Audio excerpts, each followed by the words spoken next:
Men are lonely because they are choosing to be lonely. But the way that men are choosing to be lonely is because they are refusing to be better people. So Gen Z, they're the first generation to go through puberty on smartphones and social media. Their mental health is bad. Their sense of competence and independence is poor. They're more fragile.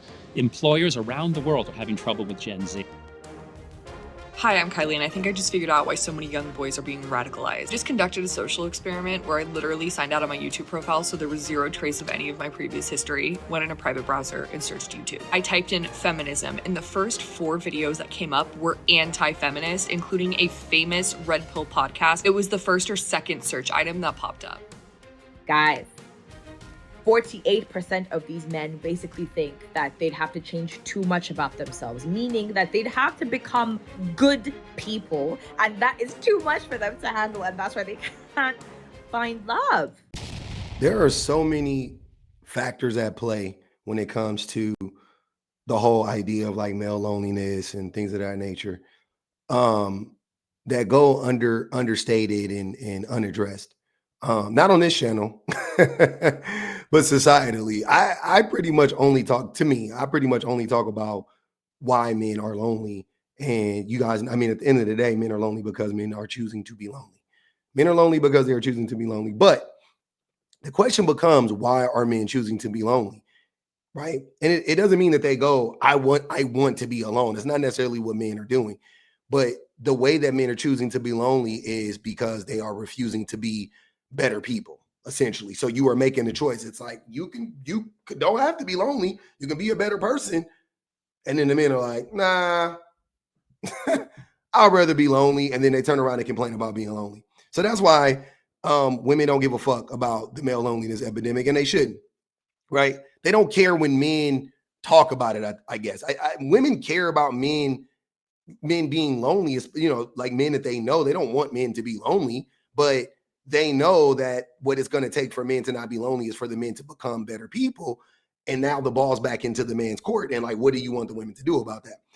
But let's start off at the beginning. Let's get into the, like, where is this coming from? How is this happening? So Gen Z, kids who were born 1996 through about 2010, 2011, they're the first generation to go through puberty on smartphones and social media. Their mental health is bad. Their sense of competence and independence is poor. They're more fragile. Employers around the world are having trouble with Gen Z. Rates of sex and marriage are dropping and are likely to drop much further. It's going to be very hard for young men and women to find each other and commit.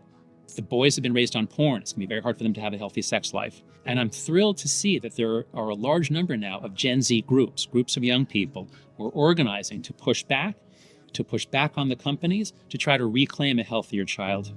So if you're a member of Gen Z, become part of this. This is the most important activism you can do because this is what's messing up all future generations. So smartphones are amazing products, and by themselves, they're not harmful. They can be like a digital Swiss Army knife. The problem started when we got push notifications and an app store and thousands of companies competing to interrupt everybody, all of us, with calls to come here, do this, do this. What did people say about you? Come see what photo they posted about you. It's very difficult to resist. When you have that in your pocket all the time, many kids, about half, say that they are online almost all the time. And if you're online almost all the time, you're not living your life. You're not ever thinking deeply. You're not ever connecting deeply. That goes for not just Gen Z, but anybody, millennials, Gen Xers, whatever, right? But also, I want to say, if you're always, especially again, old or young, because it really comes down to an intellectual thing. If you are chronically online, you are going to be inundated. If you're a man, especially, you're going to be inundated with a shit ton of propaganda. That's just the reality. Hi, I'm Kylie, and I think I just figured out why so many young boys are being radicalized. I just conducted a social experiment where I literally signed out of my YouTube profile so there was zero trace of any of my previous history, went in a private browser, and searched YouTube. I typed in feminism, and the first 4 videos that came up were anti-feminist, including a famous Red Pill podcast. It was the first or second search item that popped up. Even if young men go in innocently trying to learn about feminism, they are immediately exposed to anti-feminist, misogynistic content. I also looked up debate with women, and instead of something coming up related Hold on, let's go back. I want to read that. What does it say? Are lonely males targeted victims of the red pill algorithm? All right, bet. I also looked up debate with women, and instead of something coming up related to politics, like with AOC or Hillary Clinton or Kamala Harris even, red pill content came up immediately, like man dominates woman, Candace Owens versus 20 feminists. Immediate anti-feminist content that is designed to demean, dehumanize, and humiliate women. I am so concerned at this point as a teacher because of the amount of people I've had come in, say shit in my classroom like your body, my choice, and a lot of other boys being incredibly misogynistic to their classmates and belittling women. At this point, I think we need to pass legislation about mandatory algorithmic changes because these boys are being taught to hate women without even meaning to.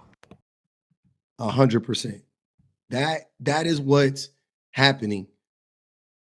And this brings me full circle back to my original point about how men are lonely and why they are lonely and why women don't care, right?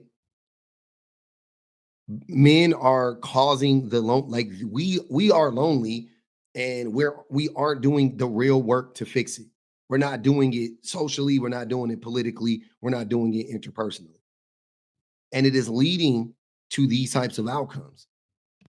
There's a post I saw on Instagram today from Dazed Media about the State of Men UK report, or the State of UK Men, where they surveyed over 2,100 UK men and women aged between 18 and 45 to provide data-driven insight into the state of masculinity in the UK. This post obviously had the highlights, the highlighted stats. And so obviously after seeing it, I was like, well, we're going to go to the main event. We're going to go find that report. We're going to read that report and we're going to go through the stats together. The major one that was on Dazed was 1 in 4 men believe that no one will ever love them or ever fall in love with them. 1 in 4 men believe that nobody will ever fall in love with them. And the reason why I showed that stuff about Gen Z first, because this is about this is probably mostly about younger men because, by the time you're 30, 40, 50, if you're a millennial or you're a Gen Xer or you're a boomer, we've all had love interests. We've all had, we've all had that. You know what I'm saying? So we've all, we have kids and things of that nature. So we're not really tripping off. By that age, most men have kids. Most men have been in long-term committed relationships at some point. So obviously this is more like the majority of those men who say that they'll never be loved. I guarantee you they're between the ages of 18 and 30, right? 18 to 27 or some shit like that. The study revealed high levels of anti-feminist statement amongst UK men, with 50% endorsing red pill misogynistic rhetoric. Let's read this real quick. I want to make sure that we know exactly what's going on. So it says anti-feminist sentiments are rife. The study revealed high levels of anti-feminist sentiment amongst UK men, with 50% endorsing red pill rhetoric underpinned by misogynistic ideology. 67% of men agreed that the media tends to portray men in a negative light. 59% of men agreed that feminism is about favoring women over men. Look at that. And I talk to UK men all the time, and I, like 2 weeks ago, I was like, UK men are the fucking worst. Like, I talk to American men are terrible. And I'm splitting hairs here, don't get me wrong. It ain't that much of a difference, but I do notice a higher propensity for stupidity when it comes to UK men. Like, they are so dumb. And I don't know if they, like, I thought the American education system was the worst. I don't know. Maybe I don't know. But they, like, the UK men that I encounter most of the time are so inept. They're so stupid. So I don't know if this is, again, something that is like heightened in the UK right now for whatever reason. But I do notice a slight difference. That's all I'm saying. Like, again, I want to make sure we know, though, all men are shitty. Nigerian men, I ranked them. My rankings, I got UK men number 1. I got Nigerian men number 2. I got Jamaicans number 3. I got South Africans number 4. I got American men top 5. But those are out of the men that I encounter, and I know what countries they're from. Yeah, man, the Nigerians, the South Africans, the UK men, and American men. Man, oh man, oh Haitian men too. Terrible. 48% of the men surveyed agreed with the statement, I would have to change too much about myself, such as values and my behaviors, to make serious relationships work long term. So the men are saying in one breath, this is what I've been saying this whole time, in one breath, they're lonely. And then, they're like, I can't find anybody. And then the women are like, okay, or men, whoever, their friends, you know what I'm saying? Their peer groups or whatever. And the people around them are like, okay, well, here's the solution. You're going to have to change. You're going to have to grow a little bit. You're going to have to become a better version of yourself. And the men are like, really? And the people are like, yeah. And they're like, nah, that's a bridge too far. And then they get on the internet and complain about it. And then they weaponize it against everybody else. And they hurt everybody else. That's like, bro, just be a better person. They're like, no, I won't. Let me knock over your house. Let me, you know what I mean? Like they start stomping around like King Kong. Guys, 48% of these men basically think that they'd have to change too much about themselves, meaning that they'd have to become good people, and that is too much for them to handle, and that's why they can't find love. The report mentions something called the man box, which I will read to you right now. In this report, being in the man box refers to those who most agree with and endorse rigid ideas about how men should be or behave. Conversely, men who are out of the man box are those who are least likely to endorse or be boxed in by rigid ideas of what it means to be a man. In the very handy infographic, which I will put here, one of the things that stuck out to me was the agreement with man box statements. So, for example, a gay guy is not a real man. 33% of the men surveyed in this report believe and agree that a gay guy is not a real man. 33%. 29% of the men surveyed agreed with the statement, a real man would never say no to sex. 43% agree with the statement, if a guy has a girlfriend or wife, he deserves to know where she is all the time. 71% of the men surveyed in this report agreed with the statement, people take jokes about typical men and women's stereotypes too seriously these days. 39% of the men surveyed agreed with the statement, men should figure out their personal problems on their own without asking for help. What? Hold on. What percentage of men? 33%? What, or 39%? Hold on. Agreed with the statement, men should figure out their personal problems on their own without asking for help. About typical men and women's stereotypes too seriously these days. 39% of the men surveyed agreed with the statement, men should figure out their personal problems on their own without asking for help.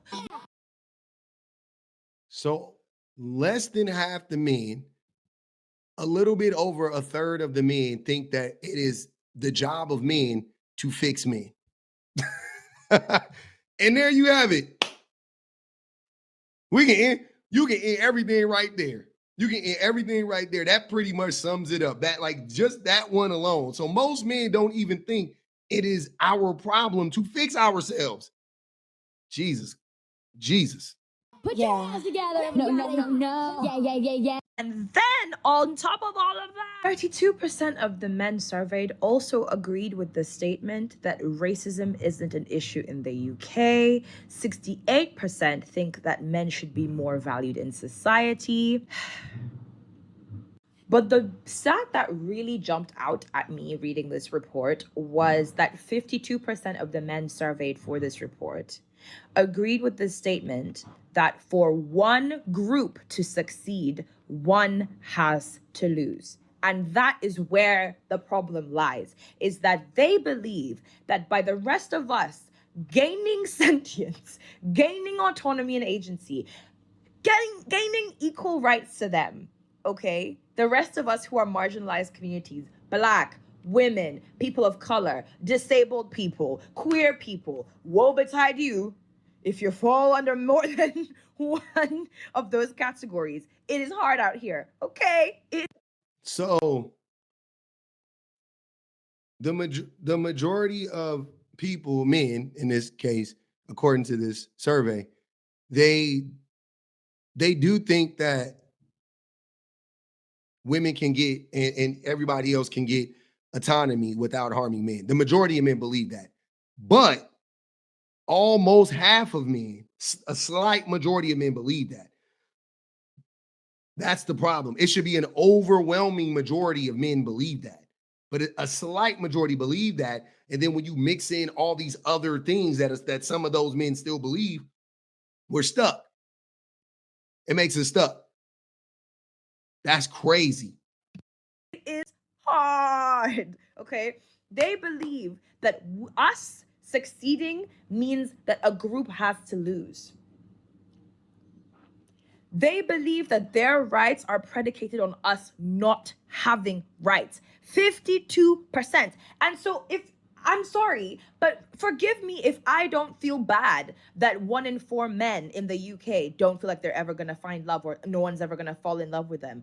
Who Fuck them. would want to fall in love with these fucking monsters? And I think that actually it speaks to the fact that 63% of the men in the UK believe that no one cares whether men are okay these days. And the thing is, I care that all people are okay, but I don't specifically care more that men are okay. I feel like I want communities to be okay. I want people who are the most marginalized to be okay first before I even think about men as a group, because men hold power, men reproduce structures of power that oppress women, and men, especially cisgendered straight men, especially cisgendered straight white men, are actively making sure that our rights are being taken away. Roe v. Wade was overturned, and so many other laws are being overturned in favor of horrible, sickly, disgusting men who don't want us to have rights. We are plummeting towards fascism. We are in a technocratic capitalist environment that means that we are all losing our rights online and offline. I don't care specifically about men's loneliness if it means that we're all going to suffer because of it. Sort it out. Sort it out. Men, by the way. Sort it out, men. Sort it out, men. We as a society don't need to sort it out. Men need to sort this out. This is a male problem. And that's why my platform is dedicated to talking to men about men's problems. I only want to talk about like 99.9% of the time, I really only want to talk about the things that men do. I want to show the things that men do. I want to talk about how the things that men do affect other men, how they affect ourselves, how they affect our families. Like, that's what I want. That's what it has to be about at all times. So for anybody that doesn't understand why I don't ever care to address like women as a group or whatever the case may be, that's why I'll address like a woman or like a few women, but like women as a group, I don't care to address women as a group. It has nothing. It is incumbent upon us to fix ourselves. Women don't have any fucking thing to do with it. I used to even say like, I used to even use this as a way to kind of get men, like to kick men in the butt, right? And be like, man, if you want a woman, you got to become a better person. I don't even like saying that anymore. I don't want women to be connected to what men do whatsoever, as far as that's concerned. Just treat women better, you know what I'm saying? Absolutely. But like, I don't want our driving factor to be to appeal to women. I want, like I said this before, but like for me personally, yes, I wanted to become a better person for my wife. No doubt about it. For my kids, right? That was why I started off. But that shit only gets you so far. It only gets you but so far. I promise you. It's like going to the gym. You can go to the gym out of spite at first. You can start working out because you want to show somebody something. Oh yeah, man. I remember when my ex broke up with me, I was like, man, I'm about to go to the gym. I did that. I started working out, my arms got big and stuff like that. She saw me, she was like, damn, you look big. I was like, cool, what's up? Right?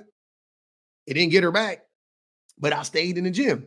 Because eventually I was like, I just like this shit. Like I should have been working out this whole time for me. I should have been doing this for me this whole time. And that's where I'm at now. I'm like, yeah, no, I want to be the best version of myself for me. Yeah, I know it's going to benefit my wife. Yeah, I know it's going to benefit my kids. Yeah, I know it's going to benefit my community, my friends, my family, everybody, right? Everybody that I come in contact with. Absolutely. But I'm starting with myself though. It's me. It's me, it's me, it's me. And that is where men need to be selfish. We need to be selfish when we do this stuff, when we do the work. It has to be rooted in the idea of us becoming the best versions of ourselves for us, not for anybody else. Because what if that person unalives? What if that person leaves you? What if that person doesn't like you anymore? You're going to stop doing the work? Probably, because it was all a performance to begin with, right?